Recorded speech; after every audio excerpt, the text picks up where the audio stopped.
কোটা বিরোধী আন্দোলন যে যুবক ছেলেগুলো করেছে ওরা মুজাহিদ, ওদের বিরোধিতা যারা করেছে ওরা সন্ত্রাস। নিরাপদ সড়ক চাই আন্দোলন যে ছেলেগুলো করেছে এক একটা মুজাহিদের বাচ্চা, ওদের বিরোধিতা যারা করেছে এক একটা কুখ্যাত সন্ত্রাস।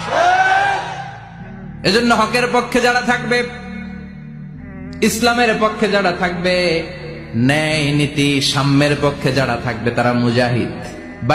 আমি দেখতে পাচ্ছি বাংলাদেশের ভাগ্য আকাশে উত্তর গগনে কালো মেঘ জমা হয়েছে, ঝড়ের পূর্বাভাস লক্ষ্য করছি। যদি মোকাবেলা করতে না পারেন সক্ষম ভাবে, এমন অন্ধকার গাঢ় কালো অমাবস্যার রাত আসতে পারে যার চুবে ছাদে খাওয়া অসম্ভব। পূর্ব দিগন্তে সূর্য উঠেছে, রক্ত লাল রক্ত লাল রক্ত লাল।